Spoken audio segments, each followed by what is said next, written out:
के हैं ये वीर जवान, भारत के हैं ये वीर जवान, इनसे है देश की शान, इनसे है देश की शान, भारत के हैं ये वीर जवान, भारत के हैं ये वीर जवान,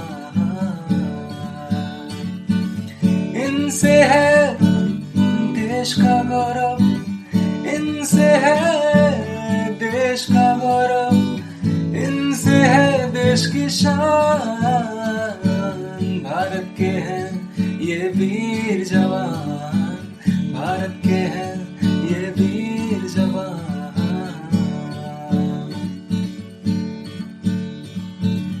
आओ मिलकर सुने इन वीरों की कहानी, आओ मिलकर हम सब सुने इन वीरों की कहानी, ओलियन सैनिक वाणी। நாகர் சமுதாய வானொலி, மீடியா ஃபார் சமுதாய நிறுவனமும் கூட்டாக இணைந்து வழங்கும் சைனிக் வாணி முன்னாள் இராணுவத்தினருக்கான வலைவொலி நிகழ்ச்சி. கருத்து மற்றும் வடிவமைப்பு டாக்டர் ஆர் ஸ்ரீதர் அவர்கள். நிகழ்ச்சியினை தயாரித்து வழங்கியோர் நாகப்பட்டினம் EGSP குழுமத்தின் மூலம் இயங்கும் நாகை சமுதாய வானொலி. இந்திய விமானப்படையின் ஓய்வு பெற்ற ஹானரரி பிளைட் லெப்டினன்ட் திரு கே சவுந்தரராஜன் அவர்களுடன் நேர்முகம் கேட்கலாம். கார்கில் விஜய் திவாஸ்.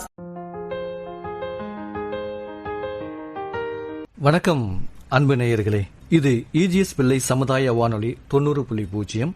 இது நம்ம ரேடியோ, நாகை ரேடியோ.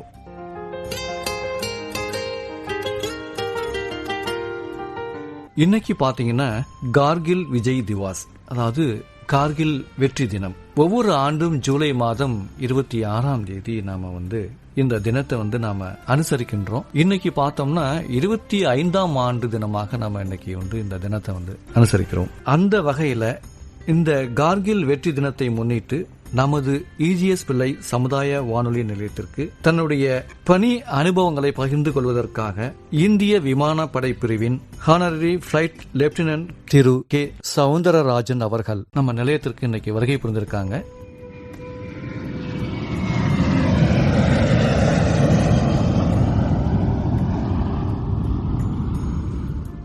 சார் வணக்கம். வணக்கம், ஜெய்ஹிந்த்.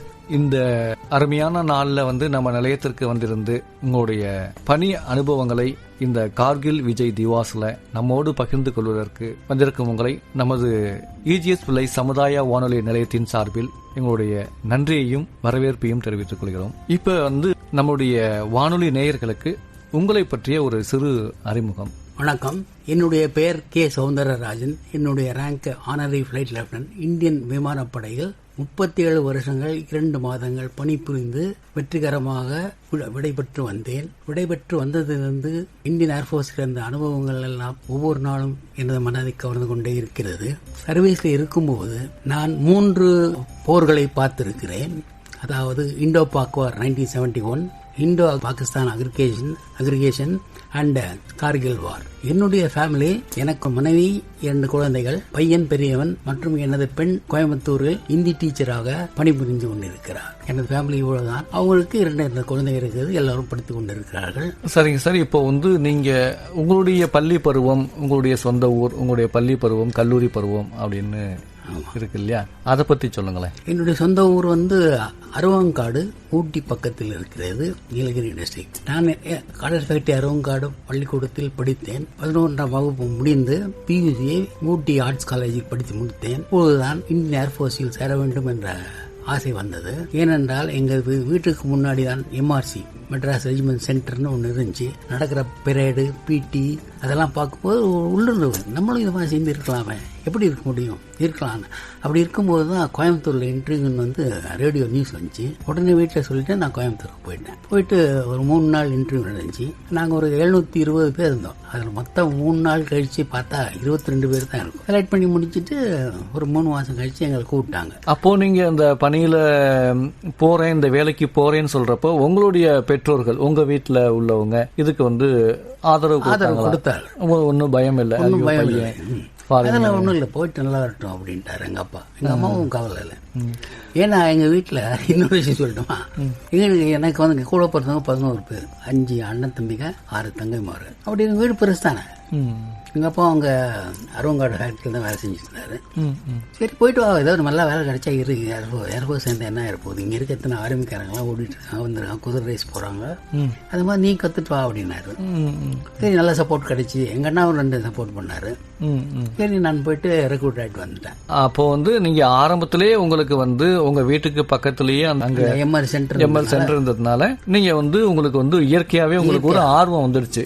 காலையில் 5 மணிலேருந்து எங்கள் வீட்டு பக்கத்தில் எம்ஆர்சி சோல்ஜர்ஸ் எல்லாம் யாரெல்லாம் ரெக்ரூட் ஆகிருக்காங்க, அவங்க சிப்பாய்ங்கெல்லாம் எல்லாரும் வாக்கிங் போவாங்க, ஹெல்த் ரன் போவாங்க, எக்ஸசைஸ் பண்ணுவாங்க, மற்றும் குதிரை ஏற்றம், வாகன ஓட்டம் இதெல்லாம் செஞ்சுட்டு இருப்பாங்க. இதெல்லாம் நானும் பார்த்துட்டே இருப்பேன். அந்த குளிர் எழுந்து உட்காந்து எப்படிலாம் பண்ணுறாங்க, என்னென்ன பண்ணுறாங்கன்னு நான் பார்ப்பேன். அப்போ உள்ளூர் எனக்கு ஒரு உணர்ச்சிகள் தூண்டுச்சு, நாமளும் டிஃபென்ஸ்ல ஏன் சேரக்கூடாது. அப்படி இருக்கும்போது ரேடியோ நியூஸ் வந்துச்சு, மத்தியானம் 2 மணிக்கு அந்த காலத்தில் வரும். அதில் இப்போ ஏர்ஃபோர்ஸ் ரெக்ரூட்மெண்ட் இங்கே நடக்குது கோயம்புத்தூரில், வரவங்கலாம் காலைல அங்கே 7 மணிக்கெல்லாம் வந்துடணும் கோயம்புத்தூர் அப்படின்னா. சரி உடனே எங்கள் அப்பா அம்மாட்ட சொல்லிட்டு கிளம்பிட்டுமா, எங்கள் குடும்பம் பெருசு இல்லைங்களா, 12 குழந்தைங்க, அதனால நானும் வந்து ஒன்றும் சொல்லல, சரி ஓகே தைரியம் கொடுத்துட்டாங்க. எங்கள் பெரிய அண்ணா வந்து ஓகே போயிட்டு வராருன்ட்டு. மறுநாள் காலையில் 6:30 மணிக்கெல்லாம் புறப்பட்டு 7 மணிக்கெல்லாம் அங்கே போய் சேர்ந்தேன். ஆனால் எனக்கு தெரியும் டிஃபென்ஸ்லாம் பஞ்சுவாலிட்டி ரொம்ப பார்ப்பாங்க.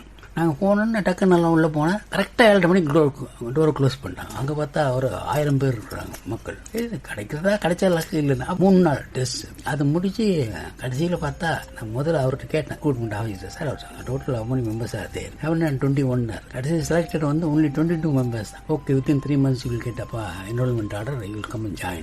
ஓகே அப்புறம் சரி சொல்லிட்டு போய் ஜாயின் பண்ணேன் ஏர்ஃபோர்ஸில். ஒரு நாள் நல்லா இருக்கும்போது லெட்டர் வந்துச்சு, டக்குன்னு போய் ஜாயின் பண்ணேன். ஃபர்ஸ்ட் எங்கே போய் ஜாயின் பண்ணீங்க? ஃபர்ஸ்ட் ஏர்ஃபோர்ஸ் ஸ்டேஷன் தாம்பரம் தான் ரெக்ரூட்மெண்ட் நடக்கும். இந்த தமிழ்நாட்டுக்காரங்க அங்கே தான் நடக்கும் ட்ரைனிங். அங்கேருந்து ட்ரைனிங் செலக்ட் பண்ணி பெல்காமுக்கு அனுப்புவாங்க.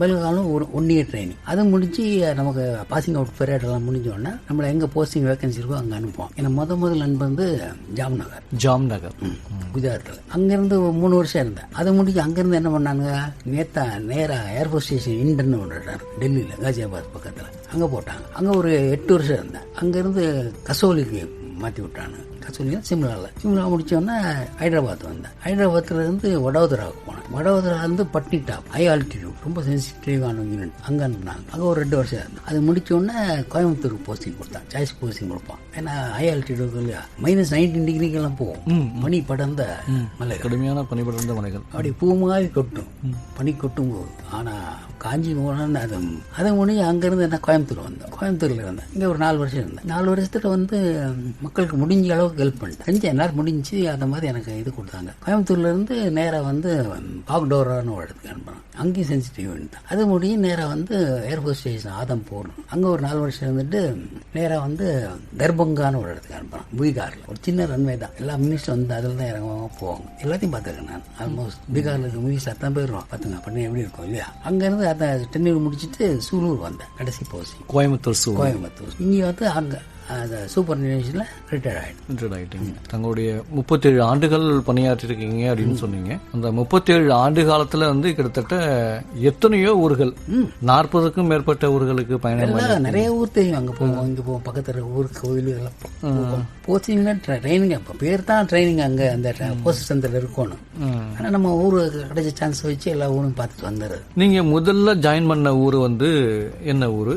அங்க வந்து என்ன போஸ்டிங்ல நீங்க ஜாயின் பண்ணீங்க? என்ன கேடர்ல ஜாயின் பண்ணீங்க? முதல்ல நான் அந்த பெல்காமில் ட்ரைனிங் முடிச்சுட்டு ஏர் கார்ட்ஸ்மேன் ஃபர்ஸ்ட் கிளாஸ்னு ஒரு ரேங்க் வரும். அதான் கொடுத்து அனுப்புவாங்க. அதை கொடுத்து அனுப்பி என்ன ஜாம்நகருக்கு அனுப்புனாங்க. ஜாம்நகர்ல போய் இருந்தேன். அங்கதான் 1971 வார் இருந்தேன். ஜாம்நகர்ல தான் நடந்துச்சு. ஜாம்நகர் நான் இருக்கும்போது தான் 1970 இண்டோ பாக் வார் நடந்துச்சு. ஃபர்ஸ்ட் எமர்ஜென்சி டிக்ளேர் பண்ண உடனே, இந்திரா காந்தி டிக்ளேர் பண்ண உடனே 4 டிசம்பர் நினைக்கிறேன், ஒரு 1 hour 2 hours F-16 ஒரு ஏர்கிராப்ட் இருக்கு பாகிஸ்தான். அவன் வந்து அடிச்சாம பாருங்க, பாமா அடிச்சு தள்ளுறான் 10-20 பாமா. அந்த ரன்வே எட்ஜிலையும் ரன்வே பிகினிங்லயும் ரன்வே எல்லாம் உடஞ்சிருச்சு. சைடு அடிப்பாங்க, உடனே வந்து ஃபாலோ ஆகணும். ஃபாலோ எல்லா வண்டியில இருக்காங்க. கூட்டு போனோம் நல்லா பாம்பையும் தூக்கி அந்த அதுக்கும் ஸ்பெஷலிஸ்ட் அவங்கெல்லாம் கொண்டு வந்து பெரிய குழியெல்லாம் தோண்டி அது மேல சாக்கு மூட்டையெல்லாம் போட்டு கமாண்டிங் ஹவுஸ் ரூம்ல இருந்து சுவிட்ச் ஆகுதுன்னா இங்க எக்ஸ்ப்ளோட் ஆகும். நம்ம என்ன பண்ணணும்னா அப்போ குழிகள்லாம் பத்தி அங்கே போய் குளிஞ்சு தலை தெரியக்கூடாது வெளியே. அப்படி எல்லாம் ஒரு 15 பாம்பை எக்ஸ்ப்ளோர் பண்ண பாருங்க. அப்போ 71 வாரில் வந்து நமக்கு ஃபர்ஸ்ட் நாளே இவ்வளோ எக்ஸ்பீரியன்ஸ் கிடைக்குது. கீழே உட்காந்து ஃபைட்டர் ஏர்கிராஃப்ட் ஃபைட்டர் 16 F-16 போற மேல நல்ல திறமையான ராணுவம். நான் இருந்த யூனிட்ல 22 பைலட்டுகள் இருந்தாங்க. அதாவது சொல்லுவாங்க உலகத்திலேயே மிகப்பெரிய ராணுவம் அப்படின்னா 2வது லெவல்ல நாம இந்திய ராணுவம் தான் இருக்குது அப்படின்னு சொல்லுவாங்க.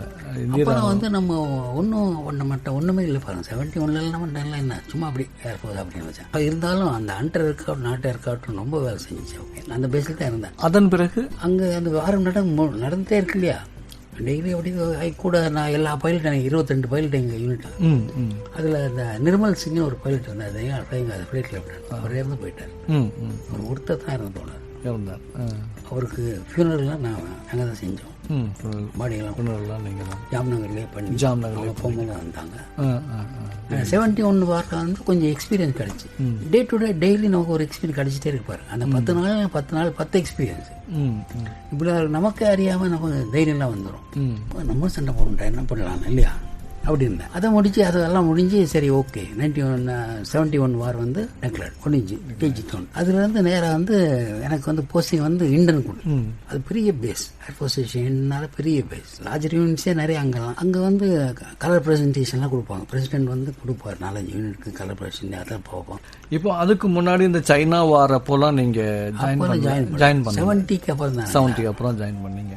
அதன் பிறகு பாத்தீங்கன்னா திரும்பவும் நம்ம வந்து ஃபைனலா நீங்க வந்து இந்த சைனீஸ் அக்ரிகேஷன் இருந்துச்சு. ஆமா ஆமா அந்த நேரத்தில் அந்த பார்டர் ஏரியாவில் இருந்தீங்க. இந்த அதாவது பாக்டோரால இருந்து வடோதரால இருந்து அங்கே போட்டான். அடுத்து என்ன பதவி உயர்வு பெற்றீங்க? அது கார்பரல்.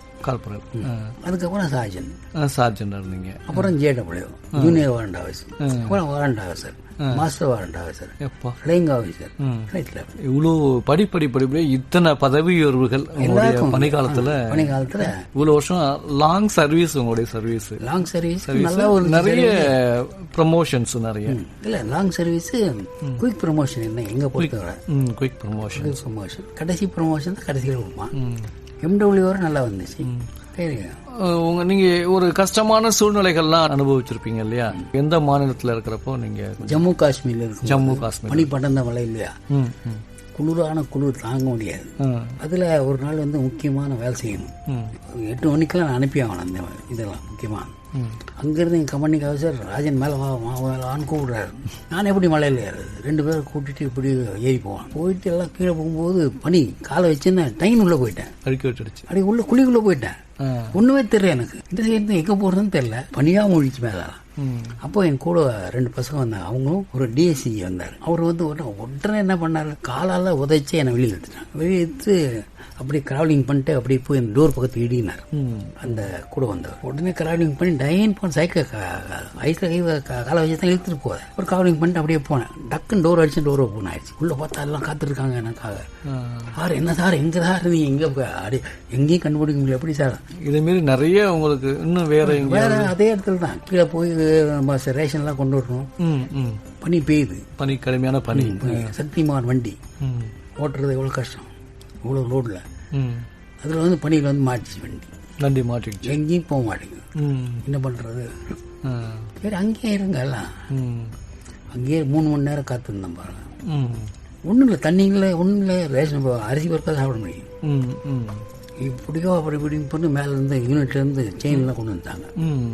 செயின் எல்லாம் அந்த வீல்கெல்லாம் சுத்தி டைட் பண்ணி வண்டியை செயின் போட்டே கொண்டு வந்தேன். மேல டாப் அப் பண்ணி கொண்டு போயிட்டீங்க. டாப் அப் பண்ண அதே ஓடும். செயின் போட்டோன்னு ஓடும். ஐஸ் மேல ஓடும். ஐஸ் மேல போகும். மிஷின்ல மூவ் ஆகுது. ஐஸ் வலிக்க முடியல. ஆமா ஆமா ஆமா ஆமா ஆமா. இதெல்லாம் ஒரு எக்ஸ்பீரியன்ஸ் தான். வேற என்ன உங்களுக்கு ஒரு நல்ல ஒரு சந்தோஷமான விஷயம் அப்படின்னு சொல்லலாம்? பனியில இன்னொரு இடத்துல ஃப்ளட்ல மாட்டிக்கிட்டீங்க. தர்பங்கான ஒரு இடம் பாருங்க. அங்க பனி இந்த மழையில மாட்டும் வெள்ளத்துல.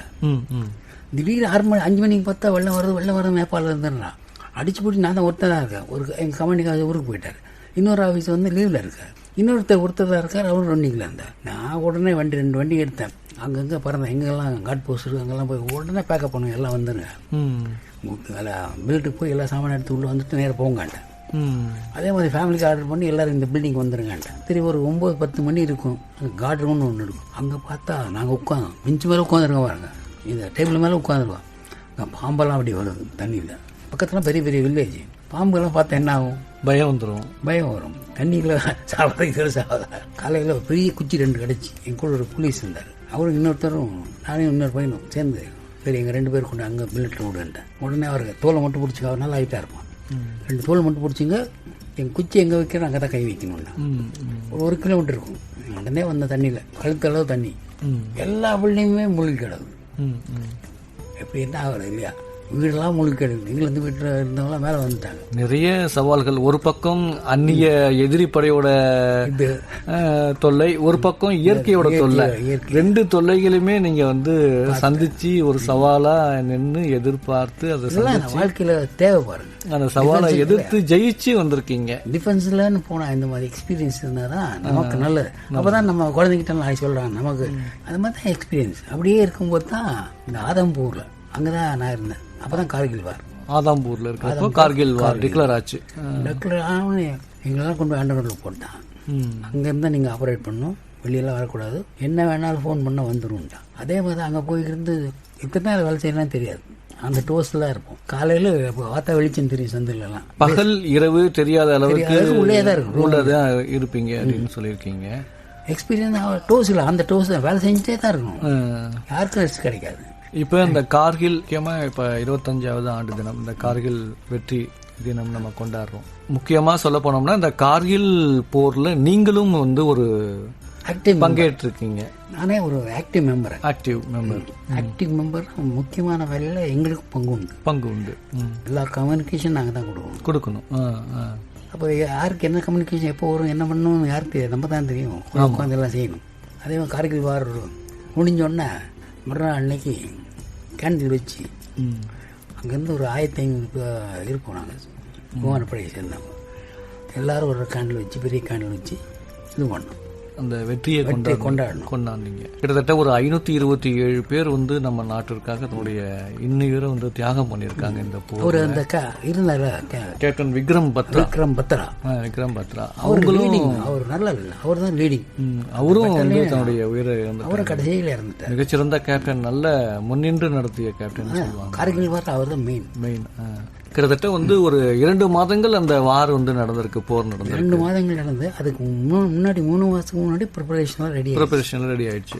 இந்தியா தன்னுடைய பிரதேசங்கள்லாம் முழுமையா கைப்பற்றிய பிறகுதான் அந்த வாரே பிரேக் பண்ணாங்க. அந்த அவங்களோட ஏரியா ஃபுல்லா என்னென்னலாம் பண்ணி வச்சிருந்தாலும் அத்தையும் பிடிச்ச அப்புறம் தான் டிக்ளேர் ஆச்சு. 25 அன்னைக்கு நைட் டிக்ளேர் ஆச்சு. 25 நைட்டு 26 நம்ம டிக்ளேர் ஆச்சு. அதில் மிக சிறப்பாக பணியாற்றிய அந்த கேப்டன் விக்ரம் பத்ராவுக்கு நல்ல நம்மளுடைய அரசு Paramvir Chakra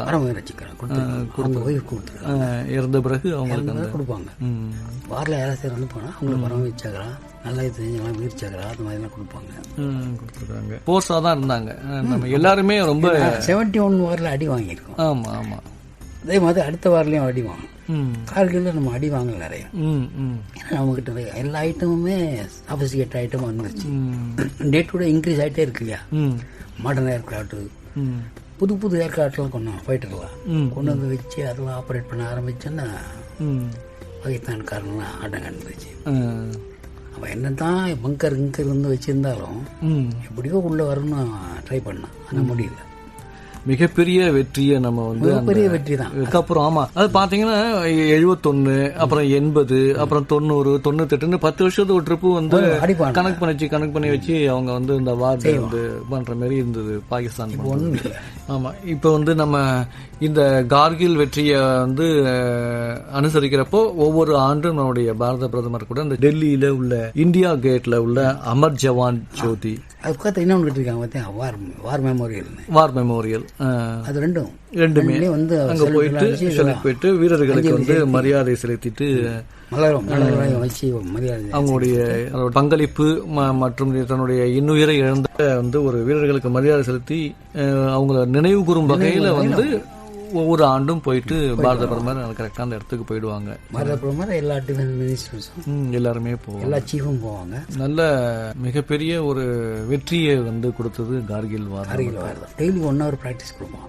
loading unloading of bombs, 9mm bullets எல்லாம் கொடுப்பான். எதுக்காக நம்மளுக்கு கைப்பிடிகள் நம்ம இருக்கலாம் செய்யறான் அப்படி நம்மளுக்கு யோசனை பண்ணலாம். அப்பதான் நல்லா சொன்னார், இழந்து இருக்கக்கூடிய சூழ்நிலை ஏற்பட்டிருக்கும். ஆனா அந்த ரன்வே தவிர மீது எங்க வெடிக்காதனால தெய்வதனமா நாம எல்லாருமே சேஃப் ஆயிட்டோம். அதுல இருந்து எங்களுக்கு எக்ஸ்பீரியன்ஸ் என்னன்னா, எப்படி பாம்பை எடுத்து எக்ஸ்போர்ட் பண்றது, எப்படி மணல் மூட்டைகளை எடுக்கணும், எப்படி எடுத்துட்டு போவாங்க, சுவிட்சை எங்க கொண்டு போய் வைப்பாங்க, எவ்வளவு தூரத்தை நம்ம வைக்கணும், சென்சஸ் சொல்லி விட்டுருவோம் இல்லையா, பதுக்குழின்னு சொல்லி பதுங்கு குழிகள், அது எல்லா இடத்துலையும் வெட்டிட்டான். உடனே டக்கு டக்கு டக்குன்னு ஒரு தீப்பொறி கூட வெளியே வரக்கூடாது, தீயே பற்ற வைக்கக்கூடாது, எல்லாம் பிளாக் சுத்தமாக கருகருன்னு இருக்கும்.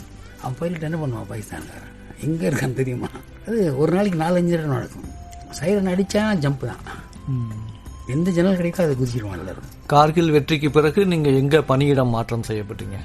கார்கிலேருந்து அதாவது தர்பங்கான்னு ஒரு இடத்துக்கு தர்பங்கா போயிட்டீங்க. அங்கே தான் ஃப்ரெண்டெல்லாம் வந்து, அது ஒரு பயங்கரமான எக்ஸ்பீரியன்ஸ். ஆமாம். அதன் பிறகு நம்ம ஊருக்கு வந்துட்டேன், சூலூருக்கு வந்துட்டேன்.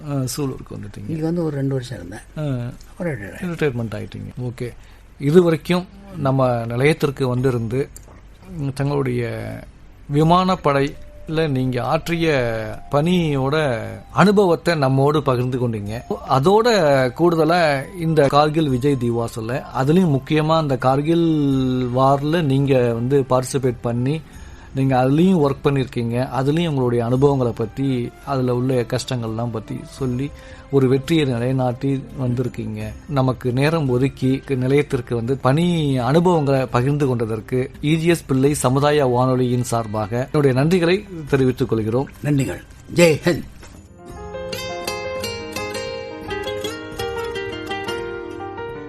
இந்திய விமானப்படையின் ஓய்வு பெற்ற ஹானரரி பிளைட் லெப்டினன்ட் திரு கே. சவுந்தரராஜன் அவர்களுடன் நேர்முகம் கேட்டீர்கள்.